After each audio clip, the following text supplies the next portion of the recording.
back. Take it and just back. Just burst it. Just burst the Baron. And then watch fight, watch fight. And get him, get him. Ezreal TP'd on blue. Get him. Ezreal coming from blue. Ez has no arcane shift and flash, and that was it. And that was just the end of the team fight, and honestly the end of the game at that particular moment. There wasn't really much more after that, and I think that Ruler's TP there does show that it's starting to get to him as well, which is really worrying because he is the glue that holds Gen G together in times like this, right? He feels like the untiltable one on this team, and it's really sad looking at him making a decision like that that seems so rash in that moment to try and salvage something that honestly wasn't salvageable at that point in time, right? They needed to disengage and reassess their options, I guess. So T1 was outstanding in game number 1 and 2, so I don't think it's gonna be really easy to come back from such a big loss, but it is time to Gen G to show what they prepared. Or the Korean analysts are also focusing on Ornn.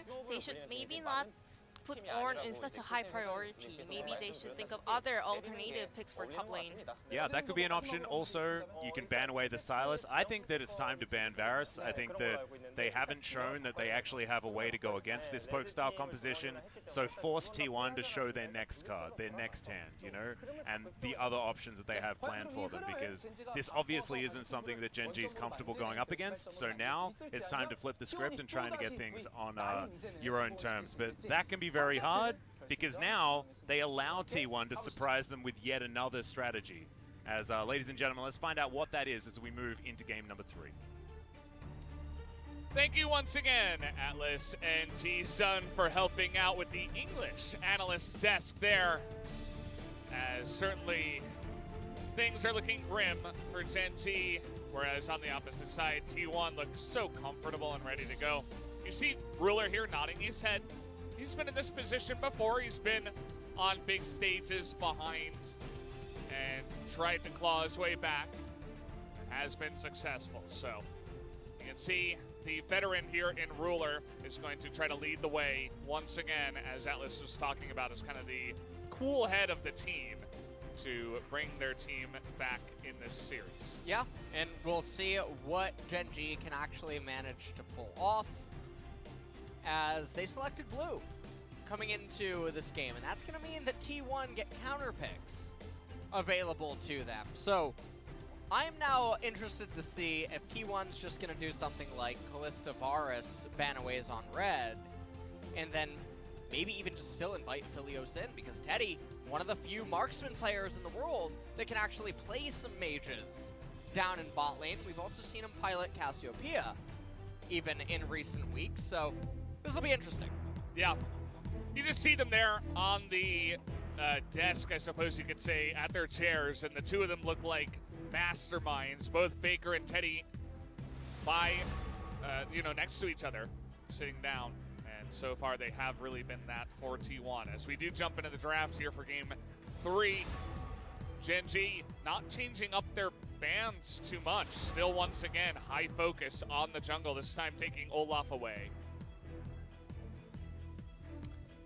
And the bans are not what I was anticipating, as T1, the Zoe and Set banned away, and now Gen G, okay, they banned away the Varus. What could they possibly be worried about getting their hands on first? As T1 also banned away the Graves. I'm not sure, Valdez. I'm actually stumped. I'm a bit stupefied. Largely stupefied here with me on the desk, as Gen G have made some interesting calls, and so have T1, as Sejuani is the first pick here. As no more Aphelios or Ornn priority, they're going to go and take a very different route here and give Klid something new. Well, Aphelios is being hovered right now. And so then it would come over to BDD Ruler to try to come up with some of the answers for the Aphelios. As T1, I mean, they're the ones that could actually just R1, R2, Aphelios Ornn, even though I believe it is punishable. You can do that. I think that R1 R2 AD jungle is nice. Silas is a very interesting champion in that he can also go 3 roles. So, retaining a lot of value there as a multi-flex pick. Triflex. Yeah, it also soft counters any kind of Ornn follow-up pick from Gen G, who have shown that they have loved Ornn picking, whereas Kana has just loved playing the Silas into that. As now Kallista's going to be picked up, will they just pick up Thresh or something else to go along with the Kallista?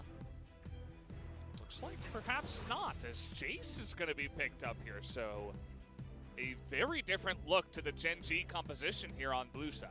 And now Kana could actually just go for Ornn. He could also handshake a knife fight by taking Lucian or something like that, but Gen G are full all in right now as it's currently standing, and the ball's in T1's court to just dial it back, size it up, and then have more mid-rangey and scaling champions on their side. So Thresh is picked up here by T1. We're going to move into the second ban phase, probably see Taric maybe get banned away. Yep, Kallista Taric, another very popular combo in recent times. Blitzcrank common into the Thresh in the bottom side. And we know that Effort is a great Thresh player anyway, so I feel like that pick makes sense on many different levels. Taking it away, granting it for Effort, you've got bans right after. The Corki going to be taken away from Faker this time around, so for those of you who were hoping for Faker onto something a little bit more carry-oriented, or at least anything that's not Corki, you're in luck. Yep, and there is the Taric, finally getting banned away by T1. Now the thing here is that T1 will probably select either another flex champion or just the mid champion outright on R4 in order to still retain value on the Silas, although he's most likely only ending up in mid, or jungle, sorry, as it currently stands, as LeBlanc was banned away. Azir now, pretty common R4, and this is Korea, so it's not likely that we're going to see something like Vigar come in here, even though he's really good against all 4 champions on the side of T1 right now. So I'm really curious to see, with Corki banned away, we could see Vel'Koz. Vel'Koz would be somewhat on theme with the Jace and the Sejuani.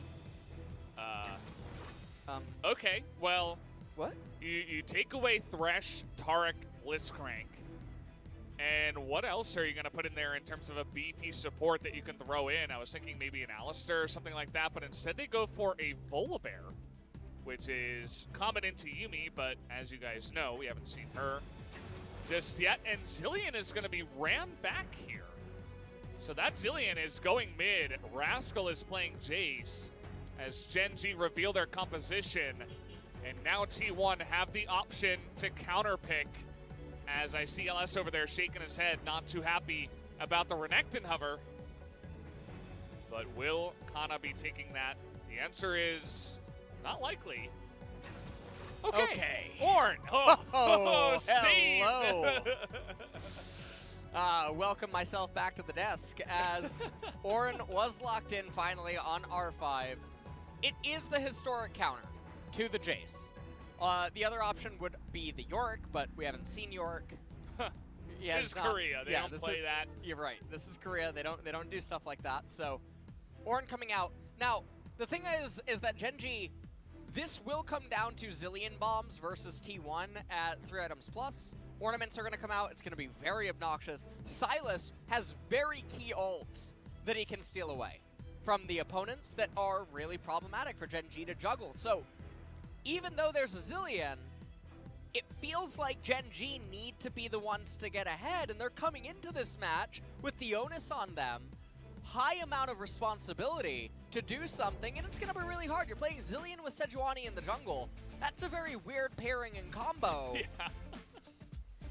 There is a lot of misalignment here, and I feel like game number 3, T1 walk away yet again with a very powerful draft edge. Yeah. And that's a little bit scary. It doesn't mean Gen G's out of it. The Zilean in a vacuum is really good. He can beat T1's team composition, the bombs and obviously his ultimate, but also enabling Kalista is very big. Absolutely. I mean, just enabling her to be frontline and giving her a lot of speed, and of course, reviving her when she does go down. So guys, very interesting draft. So once again here, Genji this time on blue. Let's jump into game number 3.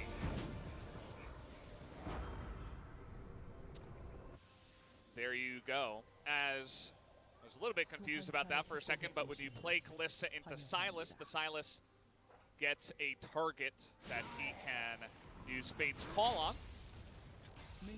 And so he will choose Faker, actually. So he's not going to be throwing in an Ornn or an effort or anything like that for an engage. He's actually going to use it for safety for Faker if the time does need it. So he can hop forward, steal Ruler's ultimate, save Faker with the Fate's Call. So yeah. Cute little thing there as Genji go for a little bit of a walk through the jungle and river. They don't find much, but they put down a ward. And Azir having that free get out of jail card, the Quicksilver Tom Kench, is basically what it is. I don't even, maybe there's a better name for it. Tom Silver Sash. Is we can go places. I mean, it's basically what the ability does. Tom Cash. With a K, of course. Oh man. Do you wonder if Tom tells people that every kiss begins with K? Like that commercial. He would be the one. He would be the one. Alright, well, here in this game, we take a look at the runes. And everything pretty standard. We have Gathering Storm on a couple of champions as well. So everything is looking like we're going to brew up for a mid-game. First dragon of the game is Mountain. What do you think about the Omni Stone on the Volibear? That's just to interject it, right? You know, so we were talking about the dragons. Well, we see it on support set, so yes. Maybe it's a similar idea.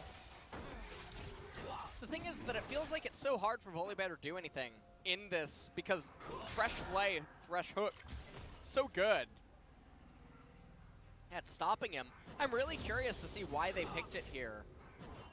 And you can see Jace feeling somewhat comfortable up in top lane with the call. Klid he's looking to Sin to start things off as 2 camps into a blue side invade. Life's gonna come over and help him out, so managed to make it work that way. Cuz was opting for a full clear and Kana just sitting really pretty up on the top side, and we just have to really pay attention to Rascal on this Jace to see what he can do. As Cuz looking like he wants to go for the blue buff of Sejuani, but take a look at Klid, this pathing. Now, Cuz has Smite, and this can get a little dangerous given that Jace has Prio, but it looks like he's going to be able to get it and steal it away. Klid taking his time, actually. It looks like he was waiting for the Scuttler. Oh, no. And now Rascal, what an awkward spot. He's baited into this one. Will he go for the Fat Flash? He gets flashed on, and then a miss. Because of the misread flash, the kill is still going to come down. But the roam up here from BDD will net Genji their own kill. Although First Blood was given over to Kana. And the thing about this is that BDD did end up roaming. Now, Faker actually killed all the minions really quickly, perhaps wanting to get a recall off that doesn't consume his teleport. We'll have to see. And take a look at this. Cuz comes up, and he goes for now he's playing a mind game right there by holding on to it to see if Jace will flash first, and then mispredicts where exactly Rascal ended up flashing to. And it ended up being a 1-for-1, but that's not the end of the world. So First Blood went over to Ornn, which is really valuable. He ends up building a Ruby Crystal first. Life and Ruler are going to pick up the Scuttle Crab on the right-hand side. And all things considered, it's not that bad of an opening for Genji, but Mountain Dragon is something that T1 wants to be able to get early. They want to lock down that objective if they can, because after that start, it's just going to return to the Krugs that are going to be respawning here. Faker himself just farming it out. He's going to be a bit ahead on CS because of the way it did go down in the mid lane. Zilean not very good at CSing with his auto attacks, especially under turret, especially if, you know, it's kind of an awkward situation where a lot of the minions are taking damage. So he's going to get behind. Faker taking a little bit of an aggressive trade here, but not all that much, as we really want to see where these junglers are going to go.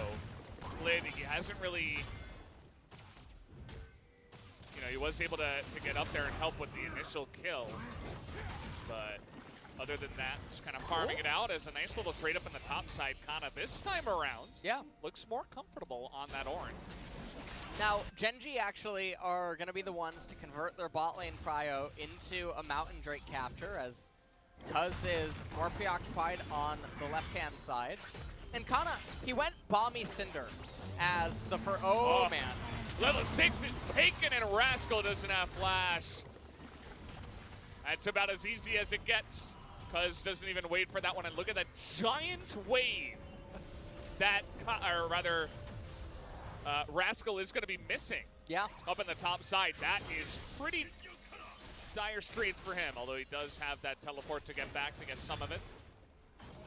Yeah, and we can just see Jace was trying to get the recall TP off while he knew that a cannon wave was coming in, so he's not going to lose any minions, he'll lose one melee. But T1 capitalizing on that timing. And now Kana is brewing for another solo kill. He elected to take Ignite, and now all that he's going to have to do is wait for the ultimate to be back up, and Jace has to be really careful not to fall below 750 HP or so, which, if you take a look at his max HP, it's only 916. So Ornn is able to get Jace into the Ornn combo lethal range really easily inside of the lane, and that is a very scary line to walk if you're Rascal when you don't have flash. Yep. Just wait for it. Take a couple of trades, you'll have a fun time. Look at Teddy. He knows he has the lantern. He'll just hang around, get as much value out of that as possible. But this Rift Scuttler still going to go the way of Klid, who does pick up level 6 now on that Sejuani. Cuz still level 5 up in the top side, trying to catch up. And the bottom right-hand side of the map has slowed down. The one upside, though, is that Teddy is not walking out of this laning phase massively victorious, as Ruler actually ahead a little bit in CS. And you can see Kana trying to shove in. Not going to end up getting a turret plate here, but it's not the end of the world. Now, the other thing that is a bit peculiar is that the lethality is the item of choice for Rascal as his first items. When with the Zillion, I would have thought maybe we would see a Monomune build that we've seen previously in the LCK, and then you try to play a poke war against T1 using Zillion bombs and Jace shock blasts. But the lethality is going to taper off very fast in the early and mid game against some of these T1 members, and he's going to really have to show up big in the mid game in order to have value. So Sunfire Cape is almost even built for Ornn. He's kind of awkwardly gotten behind, has Rascal. He doesn't have a big lead in CS. He's 0-2. He's missed some XP. He's level 7 to level 8 of Kana. And T1 say, you want to fight? I mean, we will come to you. Kana does have that call. The force gun, and it's stolen by Cuz. The bombs will come down, but Klid has the Zillion ultimate on top of him. But the Sejuani ultimate not going to get Cuz in the back line.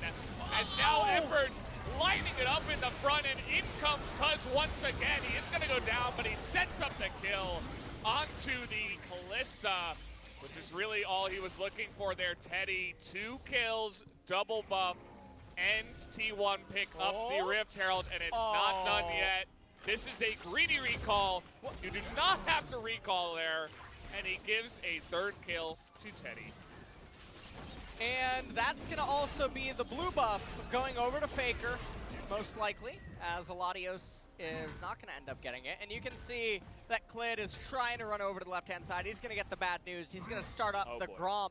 But Kana, in the meanwhile, getting another turret plate. Klid cannot kill Kana here. Bellow's Breath would be able to invalidate any sort of a chase or lockups. Ornn is one tanky boy, as he's going to clear out that minion wave. Already got the turret plate, now he's going to channel the recall. 2,000 gold lead here, super early on.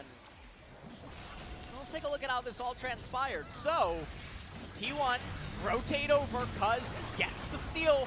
Horn comes out, double knockup onto key targets. BDD could re-enter the fight. Zillion ultimate, just not getting a lot of value. Clid has to flash away, knows it's gonna dissipate. The ignite from Ornn ends up killing him. In the end, in the back line there, Cuz almost got the HP restore on the Silas. But Teddy and Faker playing cleanup crew. And I like how Faker accounted for if Jace walked back further, he would go down. Yeah. And maybe look to cover it up. 게이스 칼리 노플. 칼리브 굿. 나이스. 나이스. 오케이, 침착해. Calm down. At the end there. Yep. And yeah, you can tell that Teddy's having fun, right? He's got a big smile on his face. Nice. Comes out, and he's 3-0. Now he's behind on CS, but 3-0 is a great feel anyway. So he's going to be having a good time there after he picks up level 7 from this giant wave that's coming in. And now T1, we'll see if they have the access to fight in here as, okay, TP's coming in. Then they're just going to go for it here, Gen G. They really want to get this, but it's stolen again by Cuz. Another objective taken as the smites are good here for Cuz at the end of the series. As down will go the Bear, not having much fun in this game at all. Rascal. Faker, he's on vision. Rascal desperately trying to get on top of him, but he can't. He's going to be hooked and killed. As Truly a death sentence. Yep, the kill does go the way of the Thresh, and Faker stays alive. How about another kill and an assist for Teddy, who is absolutely gigantic in this game. And this is looking really grim right now for Gen G here. As T1 extend their gold lead even more. The Rift Herald's gonna come out. And Teddy, wow, is getting so much damage. And I believe, well, no, actually. I don't even know what to say about this. 700. Even barriered early, that was just a little bit of overconfidence, and whoever was saying calm down, I think they got to tell Teddy one more time.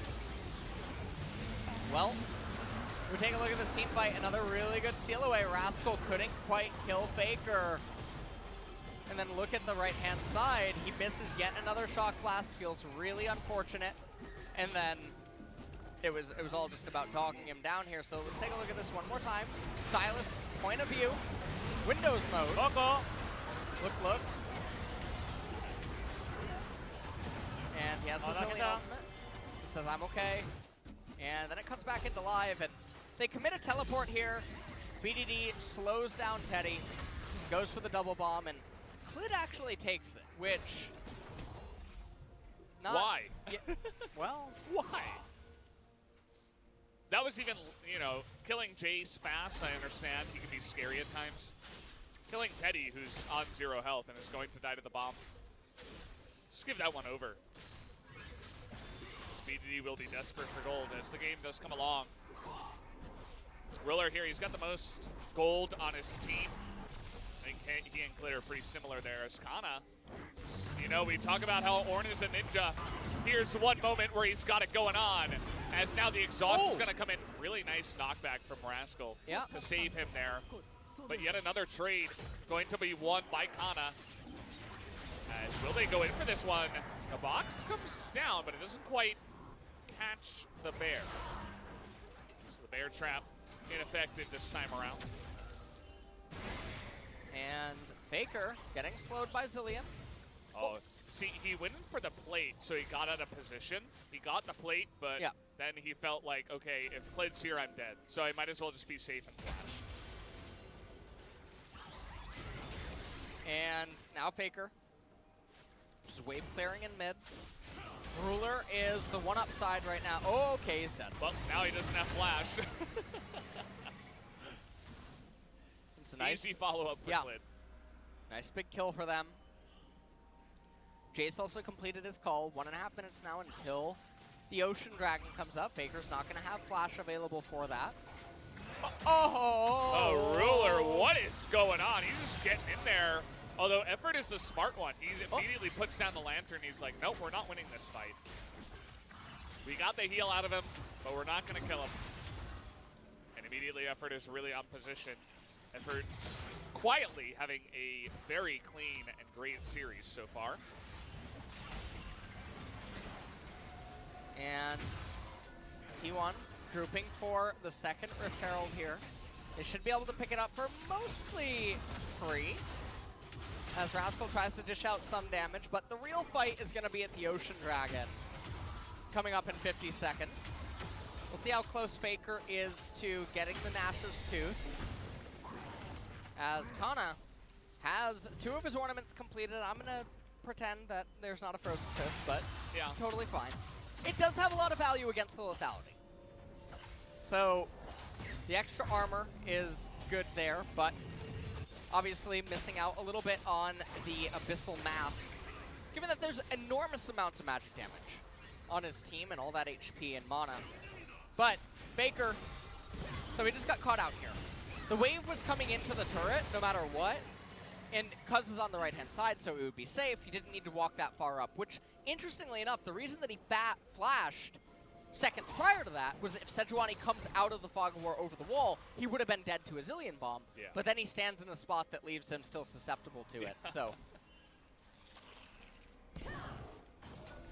Ruler and Life in a brush down there. It doesn't really feel like it's shown. It's like there's no brush there, but actually there is. So just pretend there's a brush there, guys. The Light, Clit, and Ruler all grouping up.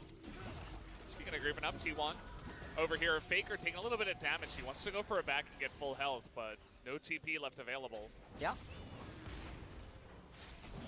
This Dragon will be started up, and it doesn't look like T1 really want to fight too much, although here we go. Kana is going to come in and check it. Will Cuz get here on time? It looks like the answer's no.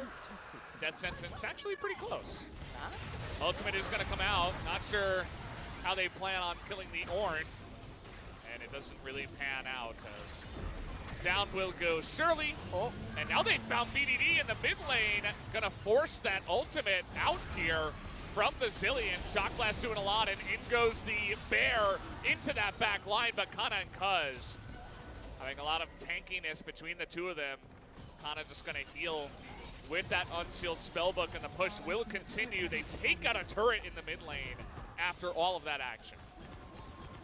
And T1, they're still retaining about their 3,000 gold advantage over their opponents. They're waiting on more core item completions to come in. And Ruler is the really scary problem right now, because he is so massive on this Kalista. He has almost a third, I mean a little bit over actually, 30 CS advantage here over Teddy. Kana gonna rotate down to bottom. Now, if you're T1, you still have 10 minutes until a soul would come up. You can easily just scale into ornaments and keep purchasing them on all of your champions. So you get Zanya's Paradox on the Silas, get the Molten Edge for the Aphelios. And you can see that Thresh already picked up the Mikhail's Crucible. And things are in a little bit of a standstill now. It's very hard for either team to force a team fight without the opponent somehow being able to consent otherwise. Yeah, that is very true. I don't think, unless there's a big mistake making, that either unless there's a big mistake made, I don't think anything's going to happen here. As speaking of mistakes, you have Life getting hit from downtown, but the Volibear is going to be able to heal back up and be just fine, but did have to flash away from that one, so a little bit of a mistake made to grant T1 some ability to move in here on this top turret. And as it currently stands, Faker still just shoving away up in top lane.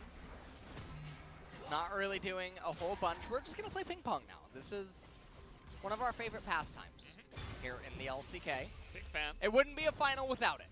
It's true. We need to have it here as, is that 334? Oh. That is 334. Yeah. Okay. Yeah.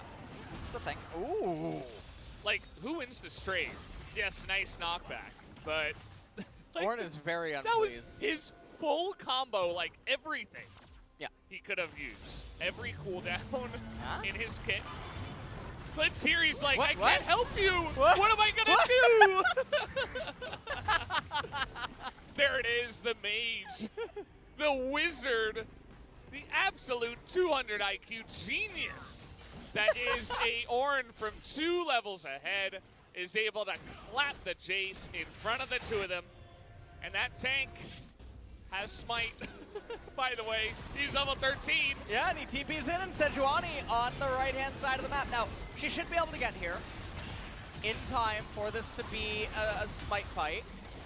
You can see Klid almost there. He has Flash, and remember, he has his ability to move forward. Okay. Oh, but he gets stopped! Okay, gonna get in there, and, well, there you have it. The Smite will go the way. Oh! That's a nice couple of bombs. In goes Light. Do they have the damage? No, though? they And don't. the answer is no. The AoE damage coming out here from Teddy is huge, and Ruler is trying so hard, but he can't quite do it alone. As now we got another Ornhorn, by the way. It's up again. They've got one Cloud Drake. It's going to help out a lot as down you go. That's a bruiser, by the way. Just going to smack him down. And that will be another kill going the way of T1. They take Baron. They get pretty much everything. As now with the Ocean Drake coming up here, T1 are just so far ahead. Well, that is potentially the nail in the coffin, Valdez. That was such a series of events that just ended up unfolding. And I have no idea what to even say about it. And remember, this is Ornn, the Mage, Death Knight, Paladin, Hunter, Rogue, Warrior, Enchanter, Tank, Bruiser, Wizard, Warlock, Priest, Assassin, Gunslinger, Druid, Shaman, Necromancer, Ninja, Bard, Monk, Robot, Conjurer, Blacksmith, Mystic, Warding, God, Illusionist, Templar, Wizard, showing what he can really do here in this game.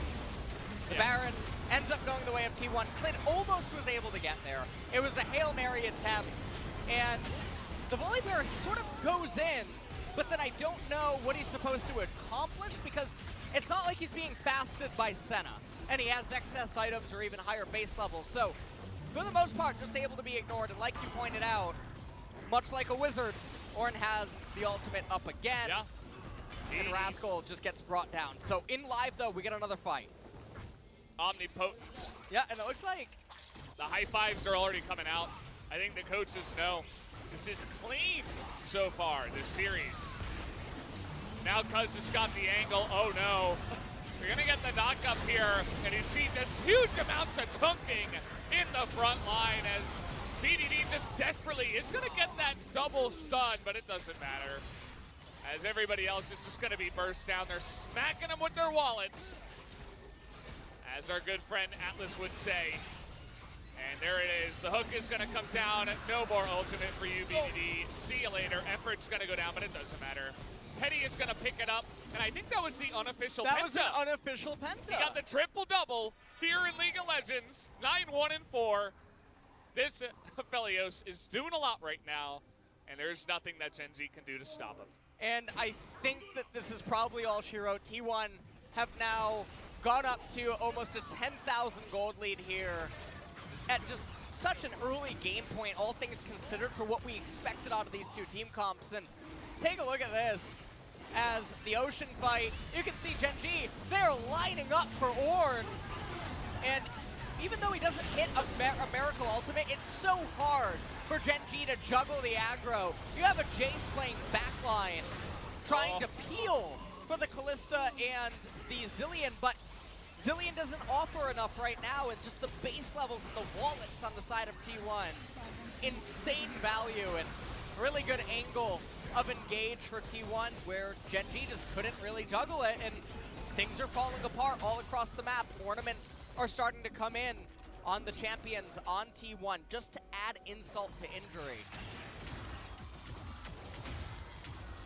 Yep, it's pretty insane what they're able to do. And it was insane that Kana was only able to hit one person when they were all lining up in a literal row. But he managed it. It didn't end up mattering. But they still were able to win this fight heavily. Because now they're just pushing without Baron. Baron going to spawn in 2 minutes. Who knows if this game is even going to last 2 more minutes at this rate. Ruler is their only hope, but when you're going up against this much power, I don't think it really matters. Kalista doesn't quite have the range. No. Nor the firepower. And we'll see. As Faker is going to get the blue. And I am looking I'm looking at the items here, and things are just looking really rough. Yeah. If You're you also look looking at a across the champ, board. by the way. Yeah, I am looking at a champ. Because at this rate, I think we can already kind of say that T1 have solidified their spot on that throne. We'll see if Gen G can pull off the miracle comeback, but it's not looking good. Not gonna lie to you guys.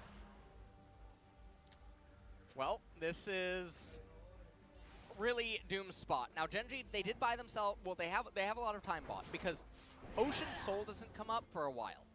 Baron in 50 seconds is scary. However, Zilean can try to wave clear, and they could try to give up inhibitors and then try to stay afloat inside of the game. So maybe worst case scenario, if you're a T1 fan, you're waiting about another 9 minutes for an end. But T1 could easily just blow this wide open in the next 3 minutes and also end there. Not really a whole bunch of options that can unfold, and man, a 3-0, Valdez. That is what's on the menu apparently. Yeah, it was not the most common prediction. That was actually 3-1. That did get predicted. Everybody did predict T1, and you know, after seeing the series, I suppose that does make sense. Gen Z is going to make one last stand. They're just going to go for it. Going to try to land some bombs on a Teddy, who has Severum and insane amounts of lifesteal. He's 9-1 right now, as he's just frontlining. I'm not sure about that one. He does have stopwatch. Can he actually get out of this as he immediately flashes, and look at the AoE damage. That should be the nail in the coffin right here. As 3 members, though, of Gen G will be able to get away. T1 now, they have the Rift. It is their oyster. They can do whatever they want with it. It looks like they're going to send a couple over to the Baron and 3 towards mid to push. Because as I mentioned, they can do whatever they want. They can even teleport Faker back into the fight to continue pushing, as there's still 20 seconds left on Ruler's death timer. And they're achieving multiple things at once here. They're gonna raise the mid-inhibitor turret while getting the Baron. Yeah. Not gonna push to end just yet. They're gonna go for a reset off of this, probably pick up the Ocean Dragon. And things are looking really grim. 13,000 gold lead here for T1 in 27 minutes. And the Fabled Book has been completed, and in it lies on the first page, Gen G. Absolutely. They've written it down. Look at Teddy. He's like, yeah, okay, whatever. So Teddy ends up going golden. It buys enough time for Eladios to do a lot after he comes out of the stasis. And it was just a pretty easily won team fight. Well, Rascal here, just to add insult to injury, is going to be demolished in the bottom side. And there's the Ocean. As you do see that it will go down one more away from the Soul. Yep. As this feels like the end of an American football game, you know, where they're like 14 points ahead and there was an interception. It's like, okay, there's 2 minutes left in the game, but everybody's already celebrating. That's the way it actually feels right now. Because T1, there's, you know, Teddy almost has 5 items, or full builds at this point at 30 minutes. They're just tanking it. Kinda, you know, he's got like 400 armor. What does he care?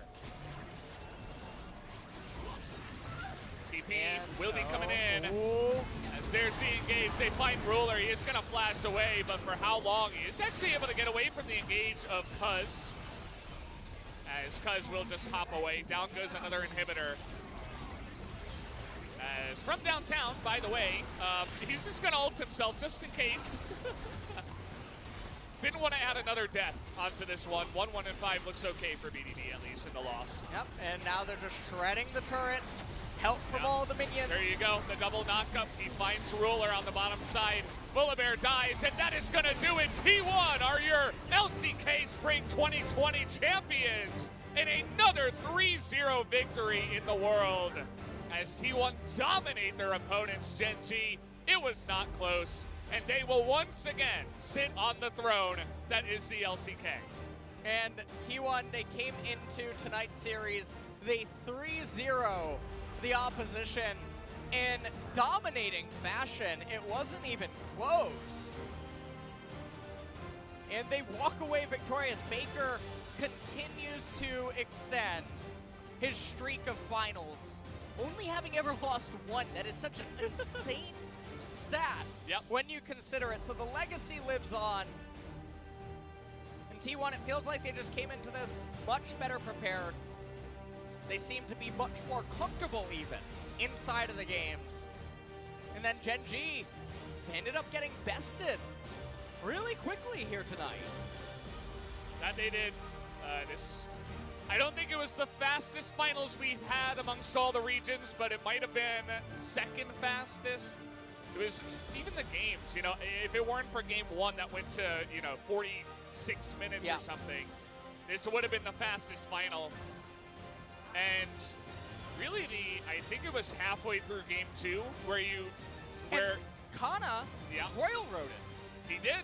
He made it. Now, I don't know what you would call it. He is inducted. I don't know. He's a Royal Roader. Yeah, he's a Royal Roader. So if you're not familiar with the term Royal Road, it is I guess not an award explicitly, but it's an achievement that you earn in Korea when you debut in the Major League for the first time as a starter or a first comer and make it all the way to the finals and then win it. Yeah. So you only ever have one chance ever in your career to Royal Road.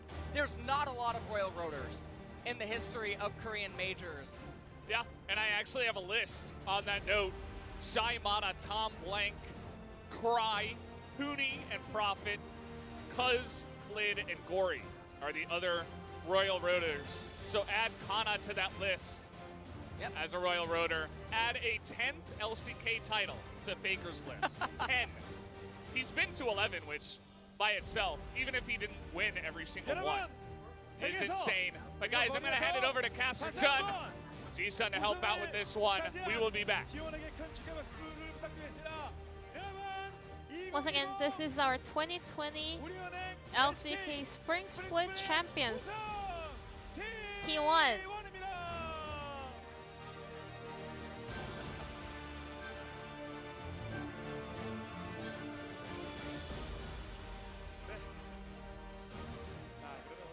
Thank you. Let's have an interview with the T1 players and also the coaching staffs. Faker, you have so many records. But first, let's wait till all the crews to join. So let's start off with Coach Kim, the leader of this team.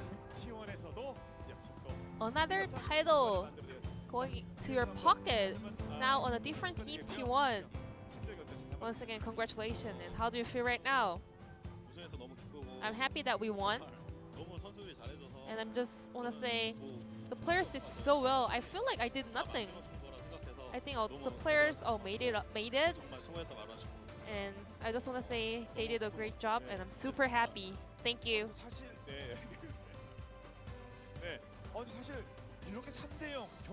I mean, 3-0, and it was a one-side stomp from the side of T1.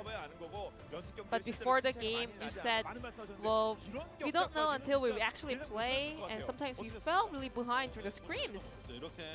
Yeah, I mean, I didn't really predict this. I never knew that it's gonna be 3-0, but we had a really nice momentum, and players knew how to roll it. And they were so good at macro. So with that huge momentum, we were able to close out the game with 3 games.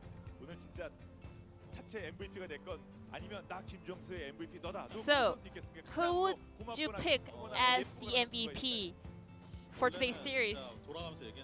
I always mentioned all 5 players, but I mean today, I cannot pick just one player because League of Legends is a team game, and all 5 players did their role fully. And Cuz with the mic today, your game up against Clid. Some people said it's gonna be a close or hard game for you. However, Graves in game number 1, that easy kill on BDD. What happened there? Well, I knew it, but he actually really passed in that path. So luckily I was able to get that kill, and I was super nervous before going into game, but the way we played, the result we got was so good. That one kill was so crucial. So how are you able to get that kill in such a nervous and important situation? With that kill, our atmosphere was getting better, and I could feel more comfortable. And at the same time, we could put a lot of pressure onto Genji. Kanna, how do you feel right now? 일단은 좀 제가 오늘 경기 First of all, well, my performance was not satisfying, but all my teammates were doing such a great job, so I was able to get this win. And our coaching staff, head coach, and my teammates, they were doing so much work. Without them, I couldn't get this result and win the title. 형대의 어떤 면이 오늘 경기뿐만 아니라 쭉 이렇게 돌아보면 Not just today. I mean, you became the royal worlder. You were just joining T1, but now you are the starting top laner, getting the title in LCK in T1. I know there was a huge competition, right? You said you thank your teammates really a lot. I mean, they taught me so much things. They were helping me out. They were making me feel so comfortable. And you always mentioned your families. Is there any word you want to add lastly? Whenever it was my game day, they always messaged me, my families, my friends. I want to say thank you to my families and friends. Would you like to give any names to a specific person? Everyone was worrying about me, and so who? Everyone, especially Janggun Nuna, she always messaged me a lot to feel comfortable, don't be nervous, do your best, so I could rely on her.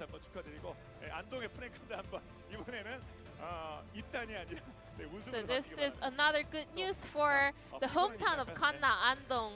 Hope we can see another celebration going on into your town. And Faker, your 9th title in LCK.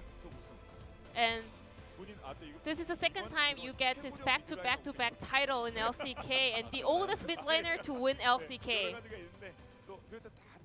You've accomplished a lot of new histories today. I mean, I'm living young, so the fact that I'm the oldest mid laner to win a title doesn't really feel real. And I really wanted to get this win today. And we were having a lot of up and down. We were having a lot of hard time in the spring split, but we all together did our best, and I'm happy that we were able to get this win. Yeah, some people also said it's gonna take some time for T1 to win this new roster. But however, you guys were able to take down the strongest team in the regular splits, Genji, in such a short time. Our coaching staffs and head coach, they all just did a great job in coaching us and leading us. So we are able to be jointed as a team. And our teammates, we were all playing for the team. So we were able to get this great result. Yeah, now you got the spring split. What's your upcoming goal? Summer or Worlds? Is there any pledge you want to make? Well, throughout the split, we weren't able to see our fans. However, with the support from our fans, I was able to cheer up. And you know, the end of the journey is always Worlds, so I want to continue this momentum and get a good result. What's your goal or promise for Worlds? I mean, I made a promise last year when I won the title, so I cannot make a promise right now. But well, maybe this time I want to show Korea is the best, but it may be too early. 시원한데요? But I want to keep this goal in my mind. LCK가 최고다는 걸 보여주고 싶은 그런 포을 밝히셨고 테디 Teddy. 오늘 뭐